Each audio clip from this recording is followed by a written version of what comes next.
Good morning, everybody. We're just doing a quick audio test. If you can type yes into the chat box that you can hear me, or no if you can't. I guess you wouldn't be able to type that, but yes if you can, that'd be very helpful. Thank you.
Good morning. Thank you for joining our learning series, Navigating New Roads. Today's webinar program, There's More Risks to COVID-19 Than Health, will be presented by Withum Sam Hoyt and Meg Watson. Before we begin, I have a few housekeeping notes. The materials for today's presentation can be found in the toolbar located on the right of your screen. At the bottom of the toolbar, you will see a question box. All questions pertaining to the webinar content should be asked there. We will do our best to address them. Be sure to answer all of the polling questions to ensure that you receive CPE credits for today's session. Once the webinar is over, there will be a pop-up asking you to complete a survey. Please take a moment to complete it. It's our way of being able to provide you with the best and most relevant programs possible. And finally, to raise the stakes a bit, at the end of each of the sessions within our Navigating New Roads learning series, we will have a trivia question for you to answer. The attendee who answers the most trivia questions correctly at the end of the series will receive a special prize from our Withum team. With that, I'm going to turn it over to Sam. Thank you, Ashley. And thank you to everyone for joining us today for the next installment of our series, Navigating New Roads. Today we'll be discussing there's more risk to COVID-19 than health. At the end of today's discussion, we hope that you'll be able to identify the potential business risk resulting from COVID-19, have a good understanding of the risk assessment process as it relates to the items discussed, and also get this thought process going about risk mitigation for those items and addressing any implications that may be on the long term.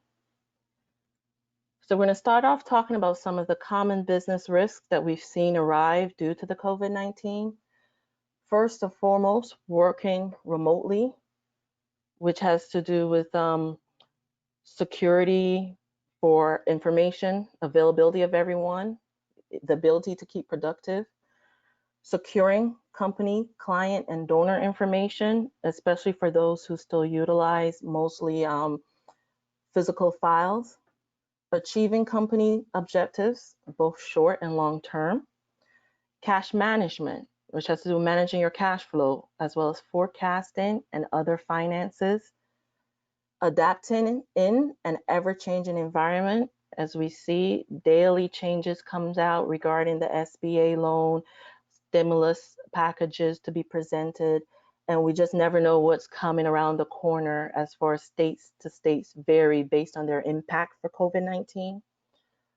Losing funding, basically it could be in its entirety, partial, depending on where the funding source comes from. And then the process of reopening and resuming normal operations. When do you do it? Are we prepared to do it? Do we have enough items in store for our employees that remain when they return to the office? So these are some of the main risks that we've seen come about as a result of this very unique situation of COVID-19. And with that, we're going to get kicked off with our first polling question. Ashley? All right, polling question number 1. As a result of COVID-19, have you seen an increase or decrease in operations?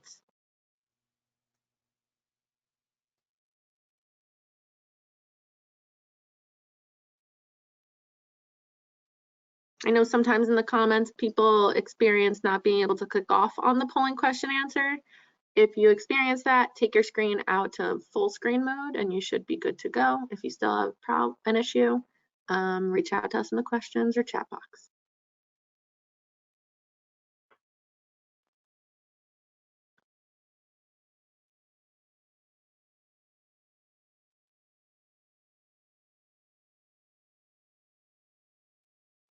The votes are flying in. We have 84%. Make sure you get those votes in to get your CP credit.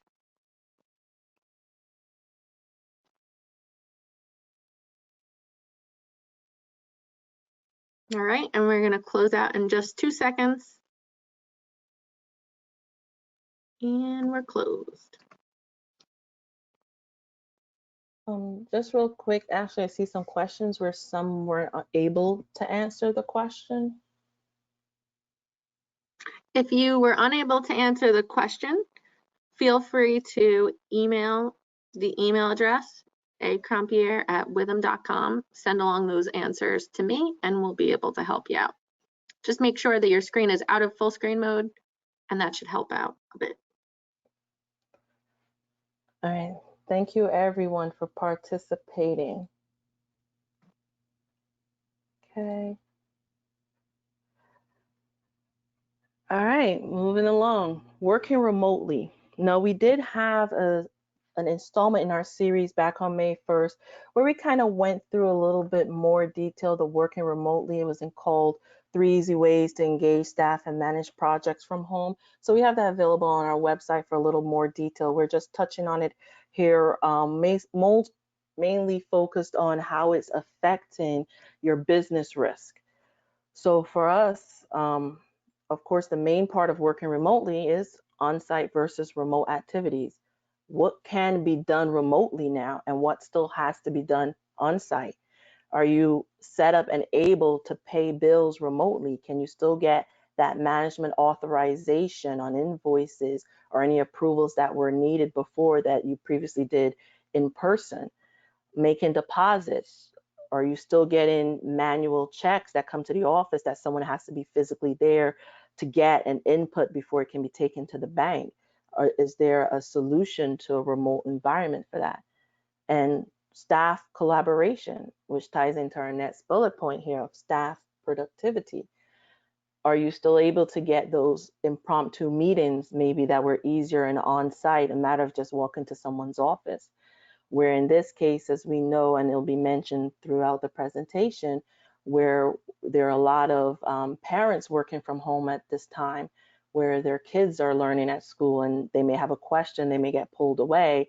So the employees' accessibility might not be the same remotely versus on site. And then again, management oversight and monitoring is going to be a reduction, because even though we have the ability to do virtual meetings, are you still going to be able to have that same level of oversight as when you were in the office? Are you doing the same level of review, the same level of monitoring as you did previously? And as far as the IT environment, were you set up previously with a strong IT system? Are you able to handle multiple employees connecting remotely? Did you have a VPN set up? All of these are areas that produce risk when working remotely. Our next area, securing information. What are the challenges we have for securing the information that we work with daily? First thing is a lack of a secure way of transferring information. Do you have a system like Withum utilizes Box that allows our clients to upload files to us securely? Do you have a similar setup for your office where you can transfer information amongst each other securely? And then the strength of your staff's home network protection. Working from home, working on site, you have your IT, various firewalls and other fail-safes to protect against hackers. Well, are your employee system as strong as in the office? Also, one of the big issues, the use of company equipment versus your personal equipment. A company laptop, again, has firewalls and other antivirus programs on it. Does your employee personal computer that they're using to connect has such things on it to protect against information being compromised? Compliance with privacy rules. We know we have some of our nonprofit members who work in healthcare where you have to protect your client's personal information. Would those still be able to be met sufficiently if your staff is working from home? Security of physical records. Did your employees have to actually take physical files home in order to continue their projects and their work?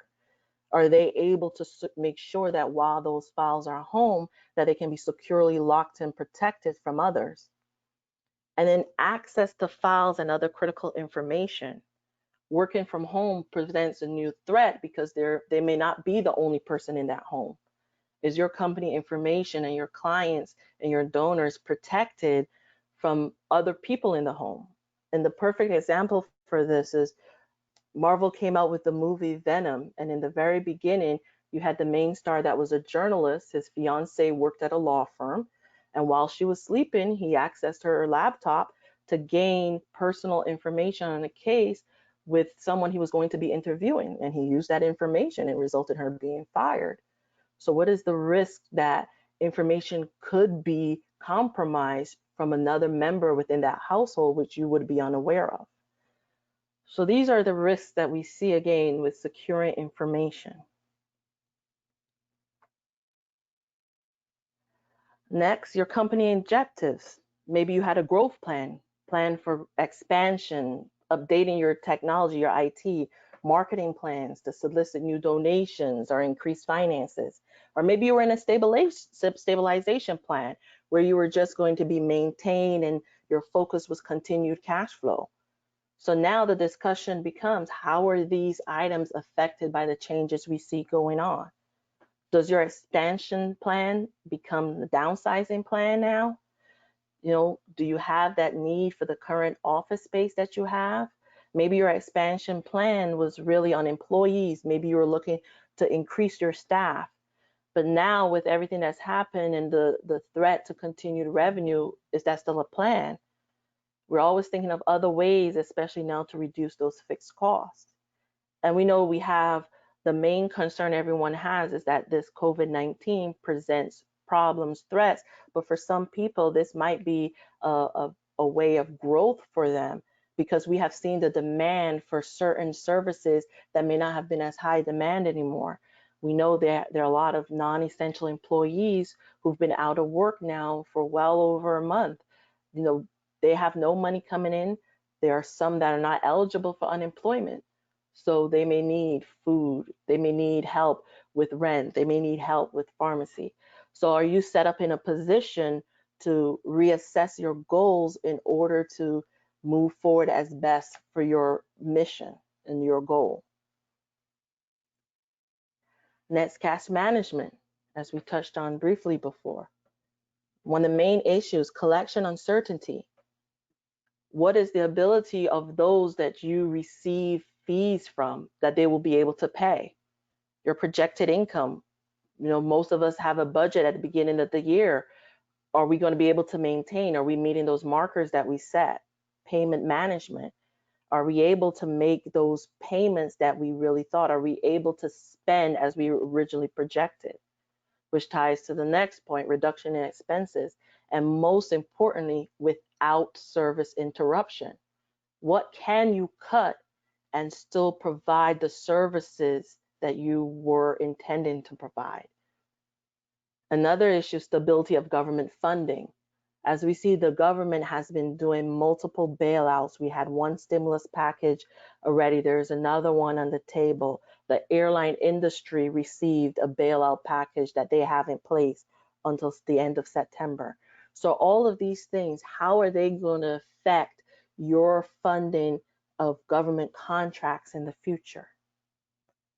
And then what changes do you have to make in order to facilitate continue receiving and making payments? There are multiple systems that were available. How many of them were you utilizing? For example, there's Lockbox, where checks can go directly to the bank and the bank can process them for deposit. Were you using online bill pay, where instead of mailing manual checks, the bank was able to cut the check and mail it? And then are you set up to use these changes in services? And as we can both agree now, the ever-changing environment, as we can see almost daily in the news, that there's always changes. So firstly, the non-essential services shut down, and it varies state from state. Some states are still have major shutdowns, others have opened up completely. So how is that change going? Because a lot of the states, we would love to say that they give us a set date, but they come with one date only for it to be pushed back. It's always changing. And you have to think of that as you're planning your reopening. Also, increasing fraud. Fraudsters are always ready, willing, and able to take advantage of a situation. So you have to see what new tactics are they coming out in, and what have you put in place to protect yourself against that. The government stimulus, which we discussed on the last slide, how is that going to impact you going forward? How much does the government funding mean to your organization and makes up your revenue? Increasing client base and need for services. As we see a lot of this presentation, we talk about the downturn, but there's also an upturn for those nonprofit organizations that provide these essential services that many did not need before, but now they're in dire need. Are you in a position to take on this increased need? Employee expectations. There are a lot of people who frankly are very concerned with what their future holds at an organization. If you were able to maintain and keep your employees going forward, they don't know what's coming around the corner. Will there be layoffs? Will there be furloughs? Will there be pay cuts? So their expectations of the future also affects your company, because what are they going to do? And then the logistics at the end of it. There are a lot of software companies that are making updates and changes to their systems and the services they provide in order to cover the increased issues that come up for the COVID-19. Are we reviewing these as they relate to our entity to make sure that we have the most up-to-date gear for any changes that we have to do? And we're on to polling question number 2. Polling question number 2. Did your organization have a disaster recovery plan in place that was utilized during this pandemic?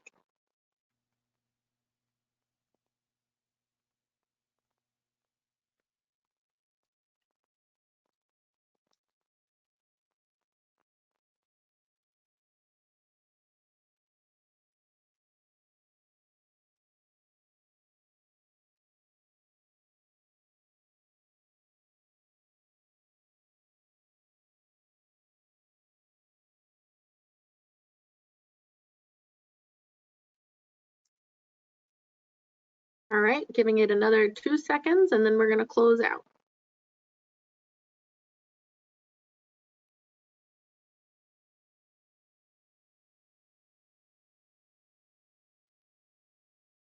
And the poll is now closed.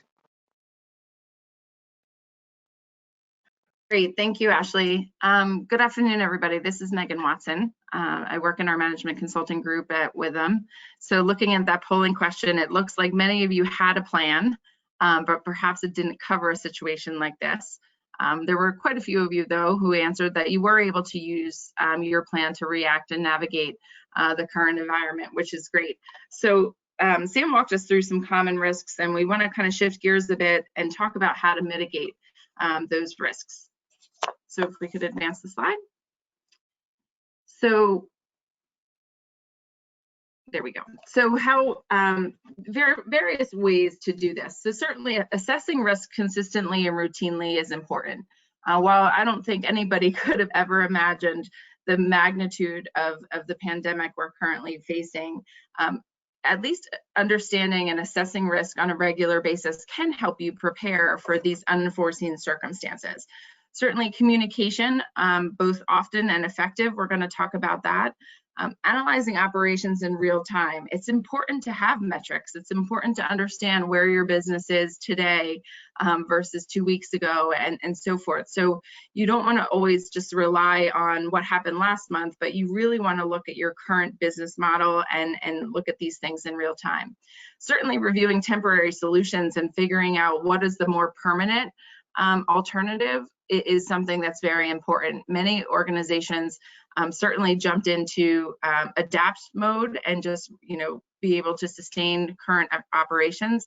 And so you may have put into place some very temporary stopgap measures, if you will. But now as we start to reopen and things start to evolve, we want to make sure we're looking for permanent options. And we're going to talk about that in a little bit. And then certainly leverage lessons learned. As we've gone through this, we've certainly learned a lot about our clients' businesses, our own business, and we're trying to make sure that we leverage any of those lessons learned. What could we have done better? So we'll get into that. But first, let's talk about risk assessment. So if we could move the slide. So when you think about risk assessment, it's certainly important to start with the objectives. We want to identify business risks. So what does that mean? Where are we exposed? What could go wrong? Lord knows a lot's gone wrong lately. Measure and prioritize. We will get into this shortly. I want to talk about likelihood and impact with regard to types of risk. Assess the organization's appetite for risk. Certainly some organizations are willing to take on greater risk than others. So it's really important to tailor your risk assessment exercise. It's certainly not a one-size-fits-all approach. We want clients to think about potential activities and or controls. So they could be existing or those that need to be established, certainly those that could assist with monitoring risk and mitigating those risks. So when you think about, or when I think about important features of risk assessments that I've been involved with, they certainly include focus on process or function. So when I think about process, that actually does incorporate the people, the technology, and the data all relevant to that process or function. We want to consider multidisciplined perspectives. So an IT professional is certainly going to zone in on different risks than a finance professional or an HR professional. So the more perspective you can get on your risk assessment, the better off you'll be. Certainly clear definitions of risk tolerance. This may involve some education of those involved in the process, but it's certainly critical to assess risk the same way across the full organization. So the benefits can be tremendous. Sometimes highlighting them can be the easiest way to get buy-in or establishing continuing investment for a risk program in your organization. So if you take these and think through them, if you have internal audit resources, any kind of risk assessment is going to help prioritize those resources. But even if you don't, it can actually direct attention and effort to where it's really needed the most. It also supplies a basis for dedicating investment or other resources and serves to manage expectations about where we're aligning those resources or that investment. Hopefully, if it's done correctly, it actually helps align risk and related response to your strategic objectives. So if something isn't important strategically, a risk that has an impact on that quote unquote something may not be important. So for example, if your organization cannot operate remotely, or you have a difficult time doing that, well then the risk of employees not having their own laptops wouldn't be relevant to you. So addressing that risk doesn't seem to make sense and may not help you, move on or continue your operations. A byproduct of any risk assessment I've been involved with has always been efficiency opportunities. In evaluating process or function, it's almost impossible not to recognize ways to improve. And lastly, it can certainly serve as great preparation for audit and compliance activities. So in a way, it serves as a preview to how your organization or a particular function in your organization would fare if it was subject to independent review. So how do we start the conversation? And you might need to scroll through them, I think. Sorry, you can go ahead and just share them all. If we start the definition, if you think about enterprise risk management, it's a term that's often thrown out there. The actual definition talks about methods and processes used by organizations to manage risk It certainly recognizes opportunities related to achievement of organizational objectives. It also talks about a holistic enterprise-wide view of all risks and their associated risk. And certainly the whole goal of any kind of risk program is going to be value creation. You want to be able to preserve your organization. And so preservation becomes a critical component. So I'm sure many of you in your role are familiar with these concepts in terms of risk. But how do you start the conversation with those in your organization who maybe aren't? How do we get to a place where risk identification and assessment is aligned with your objectives? It's really thought about throughout the whole organization and certainly applied in strategy setting across your organization. So you're going to ask yourself the questions that you see here. What's our risk tolerance? Where are we exposed as an organization? How do we mitigate our risks? All of our professionals understand the concept of what risks are and how they're managed? And certainly, now some of the questions we may ask today, we certainly wouldn't have asked even just 3 short months ago. Things like, what does your business need in order to ensure business continuity? Many of you said about a disaster recovery plan. That's great. Did you receive PPP funding? And now do you need to worry about documentation of that or possible calculation of loan forgiveness? Do you have a business reentry plan for your staff? So do you have personal protective equipment being provided? Are you prepared to do contact tracing if you need to? What functions should your team manage? These are all questions and risks that are certainly compounded by the recent events related to COVID-19. So the next slide, please. So when you think about when is it required, certainly regular risk assessment is often required for the things you see listed here. So COSO, an internal control framework, federal uniform guidance, certainly Yellow Book auditing standards. But for many of you, you may be more familiar with your grant contract requirements. But at the end of the day, it really is about good corporate governance. We've included a link here, and I think it's actually in the handouts as well. One of the common risks we've seen is just not assessing it in general. And so the link to that thought leadership piece is really just about how to do that. And so we'll get into a little bit about that right now. The next slide, please.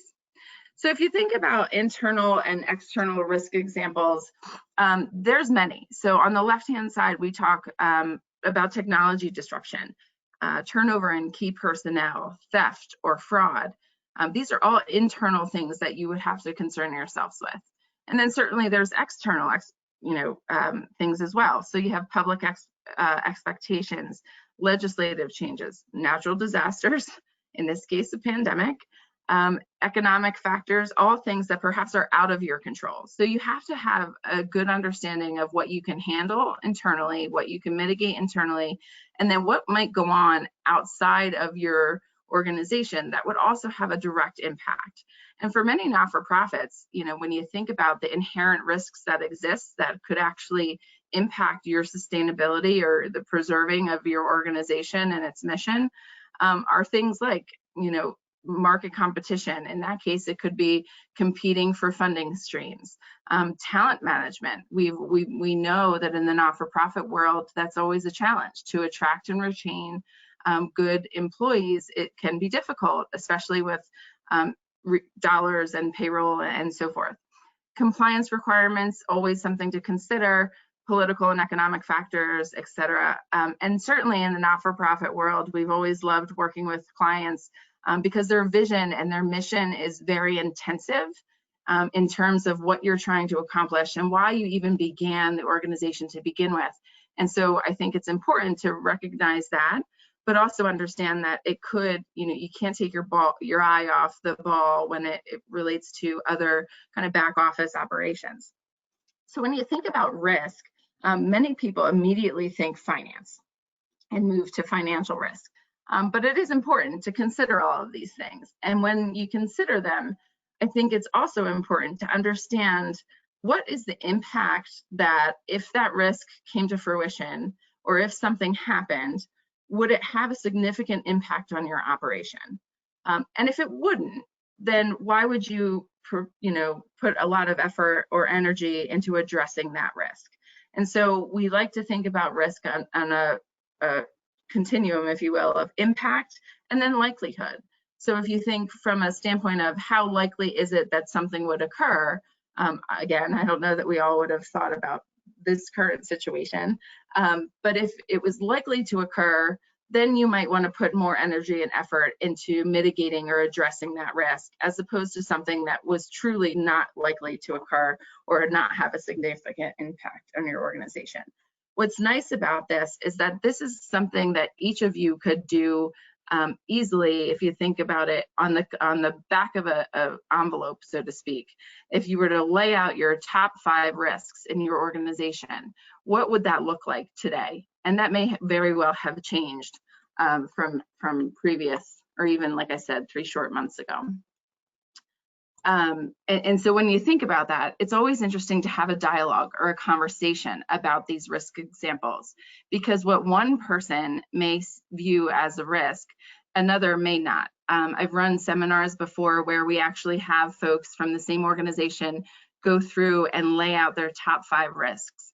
And I had 2 women who worked day in and day out together, and their risks were very different. And so to watch them have a dialogue and have a conversation around, well, I don't think that's important, or here's why I think mine is important, was really interesting, because again, they worked together hand in hand, but they viewed risk to the organization very differently. So I would encourage those of you who are listening today to kind of think about that in your own organization, and that can be a very simple process to go through. So with that, I think that actually brings us to polling question number 3. Polling question number 3. Who owns, manages the key risks in your organization?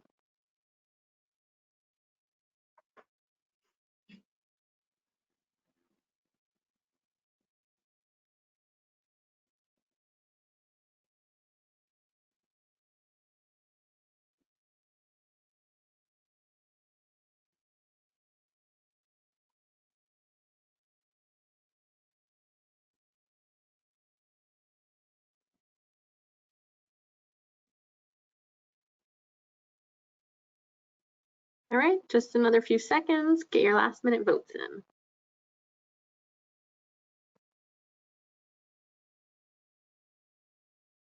in. And we're going to close it out. Great.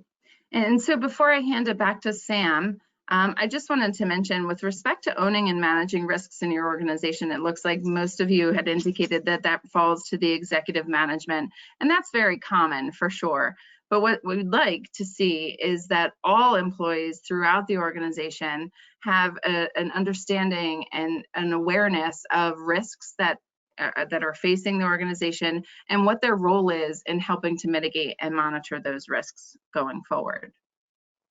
So I'll turn it over to Sam. Thank you. And definitely, as Megan said, with the poll, of course, most of us would consider executive management, but also too, communication is very important. So despite who creates and manages those risks, it's very important that everyone in the organization is aware and also know what the expectation is regarding those risks.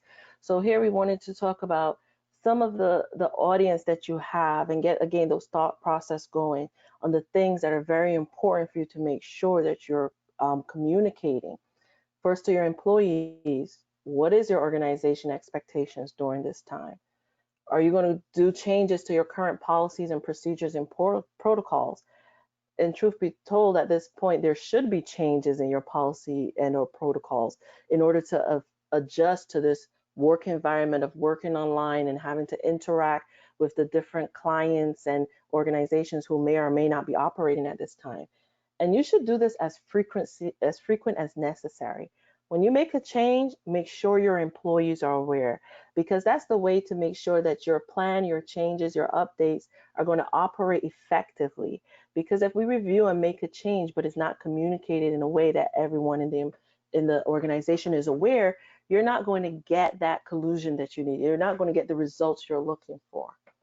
The other group that we have to remember is our clients. If we're going to be making changes to our services, we need to make sure our clients know. We need to be proactive in communicating that out there, make it known to our clients. Look, this is what we're doing. Rather is that, services has ceased for a period of time, changing your dates of services, maybe the amount that you're providing, if there's increased services. And of course, in order for you to effectively manage your cash, you have to effectively communicate to your clients what payment options are available. Was it before that most of your clients came in person and paid, or is checks usually your most way of receipt? And maybe you're set up for PayPal and one of the other payment vendors that you can, make your clients aware of, like, hey, if you can't make it down to our office, here are some alternatives that we have. In lieu of sending us a check, you can sign up for online PayPal. Like, these are ways that if we give that information to them, and then also you're letting them know that you are capable of handling that may reduce the lag time that you see from your clients making those payments. And on the other end of that is your donors. Any changes that you do affecting them, you should make sure you're communicating that to them and communicating it to them timely. For example, if you had fundraising events planned during this period, it shouldn't be, maybe a day two before that you say, okay, we're canceling. We need to let the donors know, hey, is this going to be canceled? Are we going to push it back, maybe reschedule to a different time? You have to make sure that they're aware of these things, because your proactiveness is also going to speak to how internally you're on top of this. And again, with donors, the same thing, payment options. You may have a donor that, you've had for the past 10 years, they send a check, that's it. But in a situation like this, they may not be writing checks at the time. And you just want to let them know, like, hey, we are able to accept payment via these methods. And also to let them know that, it's tested. We know we can safely receive funds because, again, as mentioned before, fraudsters are out there. They're trying to capitalize on situations as they have. So if you can relate to donors and make them feel comfortable to know, like, hey, this is what we're prepared to do, so you can do this with safety and be comfortable. And some other people you may think of, your vendors.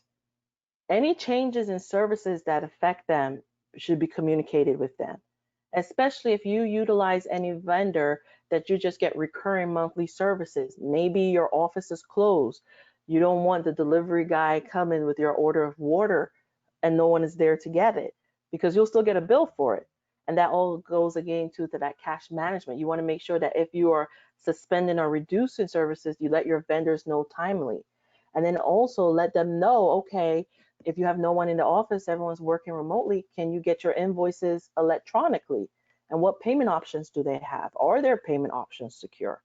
So that you can ensure that, your continuing business, you're able to pay these things timely, so to prevent any service interruptions and anything else you have that may affect your vendors, whether it's coming to the physical office, maybe you transfer operations to another location that's better.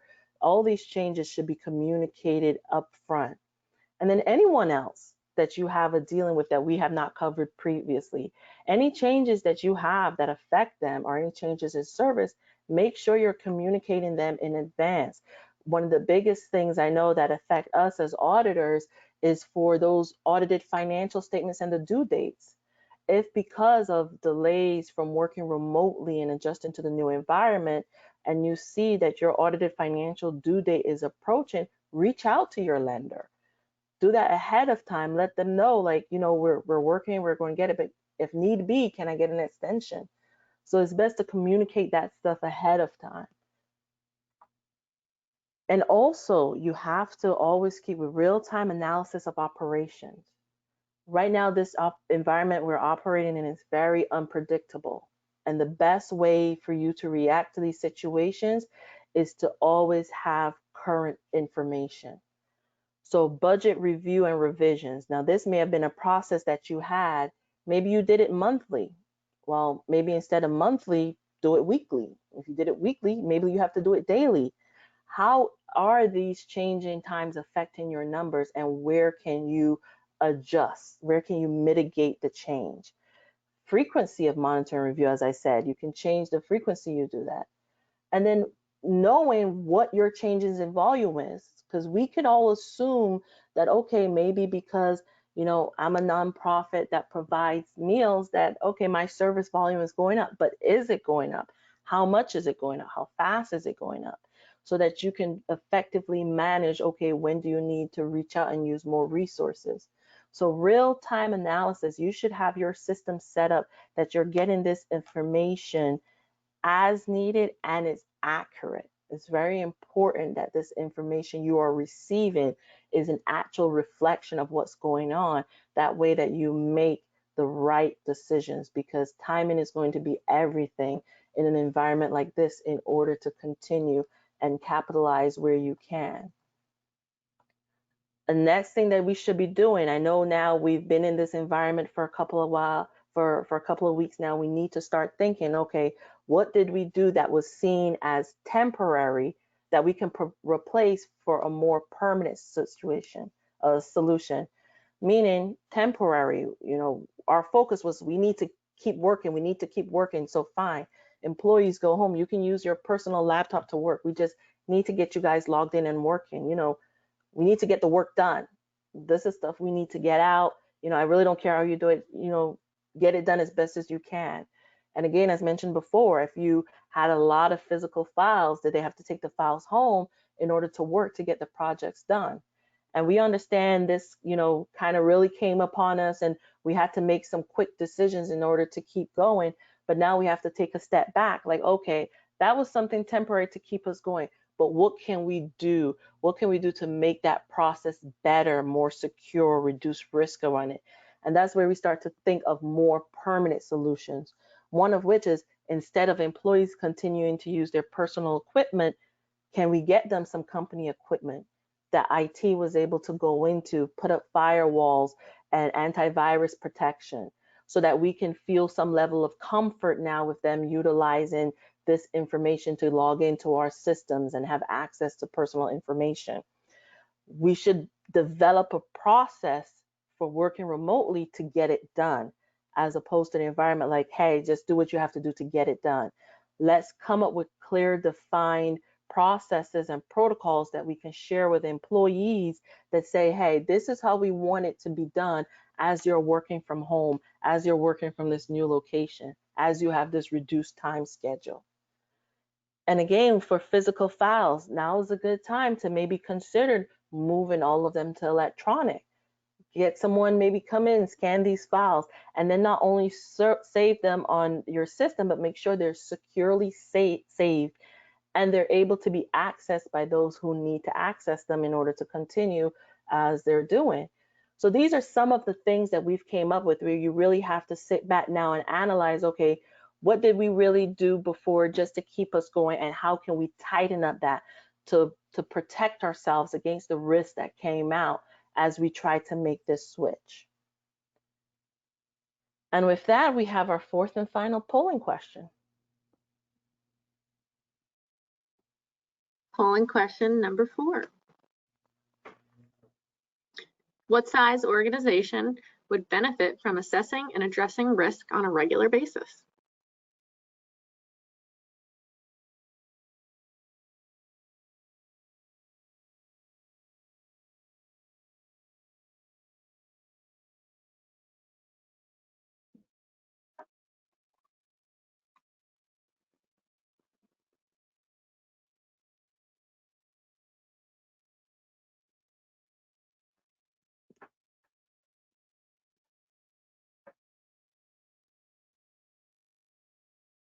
Make sure to get the last answer to the last polling question in, and we're going to close out in just a second.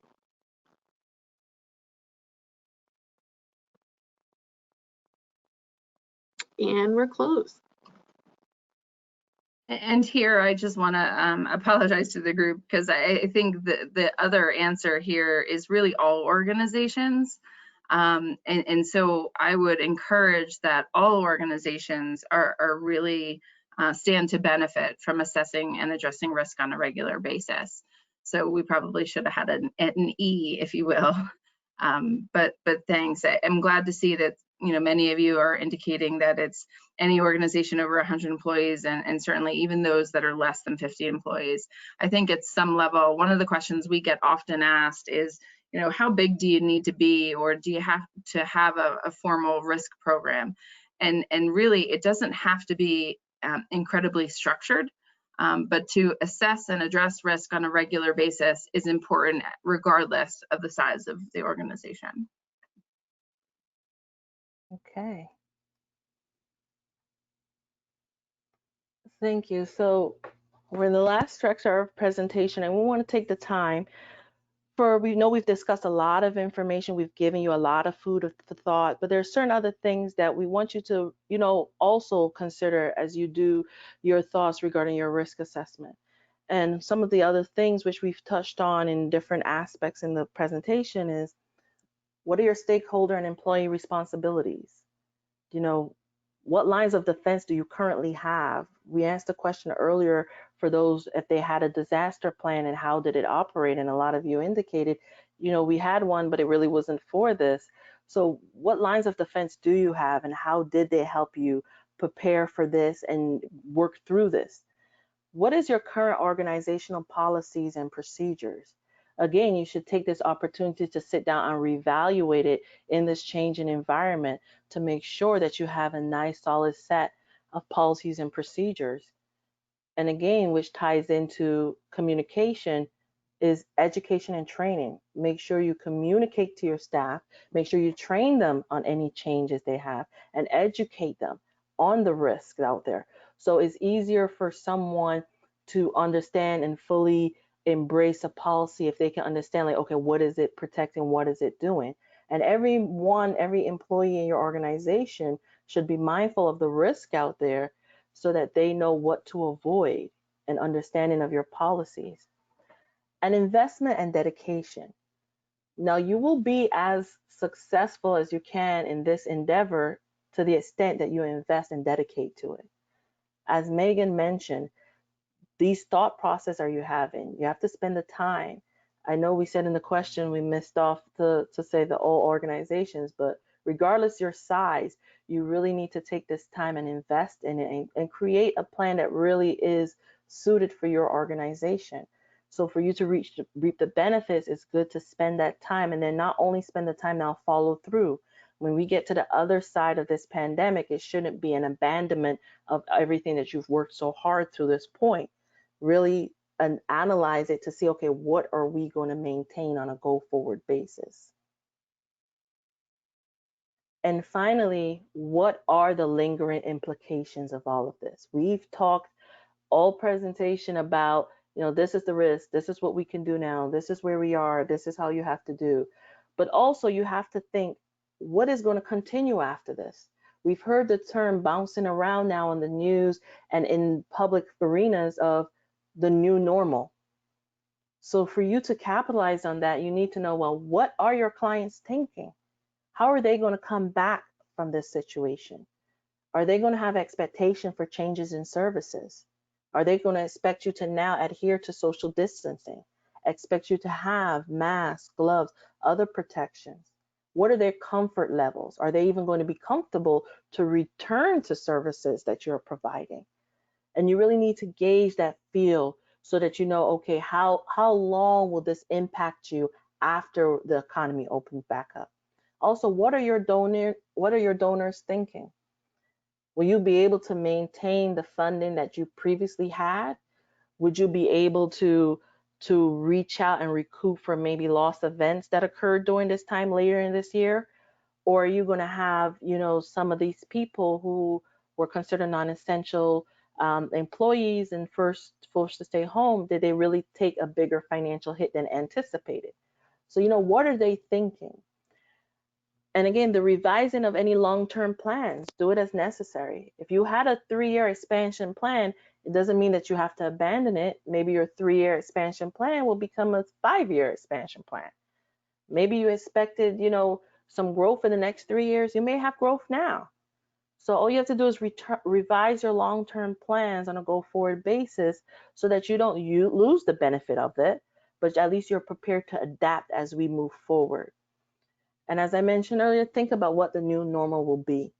Are you going to continue working remotely? Did you find from this experience that working remotely was best for you? In which case, do you need as much office space as you're currently using? Maybe you can downsize. Maybe you need more office space. Maybe you've grown through this. And again, one of the things we mentioned is moving to a paperless system and the ease to do that. Is it really something you can do? Or is it a mix that you can do? And really take the time to develop those plans and protocol, because if you take that time ahead, you will be able to be more successful as you go ahead and implement these plans. Yeah, and I would definitely think, when you think about the new normal, as you hear my dog bark because we're all remote, I think certainly one of the things that we think about is, you know, office space and working remotely, and does it work for your organization? And what is going to be important for organizations is to see, you know, who gets creative.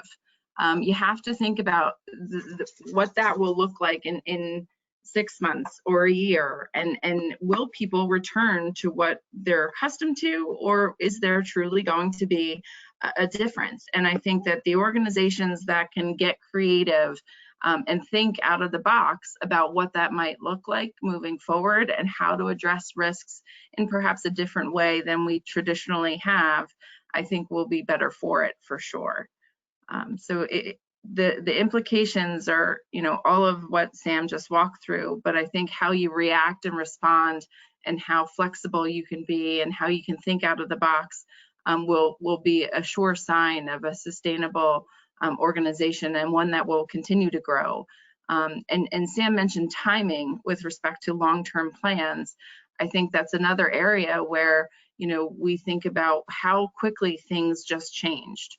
And are you prepared to do that again? And, you know, I think the rate of change will continue to increase based on what we've seen happen in the last couple of months.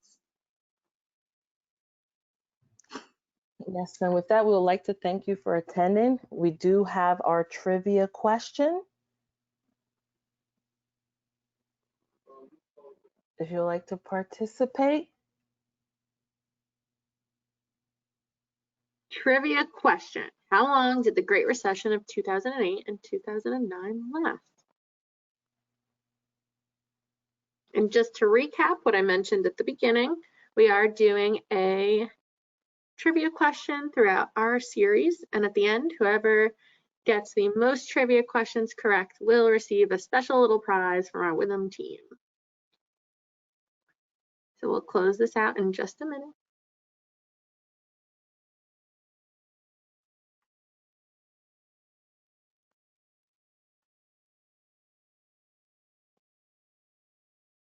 And we're going to close it up. Okay, we'd like to thank everyone for joining us. And if you have any questions, please feel free to ask. We're here to answer. We've been monitoring throughout the presentation to see if there were any questions. So if at anything you want to ask at this time, please feel free. Me and Megan are here.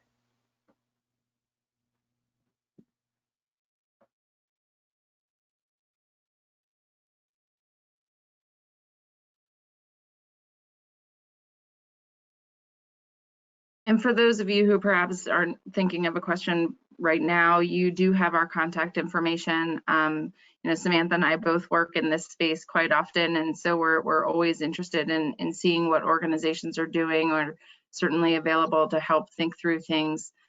So don't hesitate to reach out to us using the contact information on your screen. Yes, and we've also provided you a link to Withum's Resource Center, which we've been constantly putting up articles and thought pieces as, you know, information is changing. So feel free to take a look at the site if you haven't at this point. It will be a great resource. And like I said, as things are changing, we're constantly reviewing and putting out pieces in order to help and provide guidance.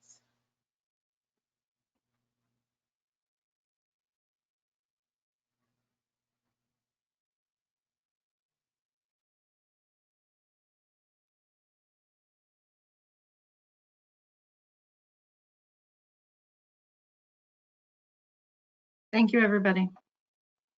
Thank you. All right, thank you for attending. As our wonderful presenter said, feel free to reach out to them with any additional questions that you weren't able to answer here.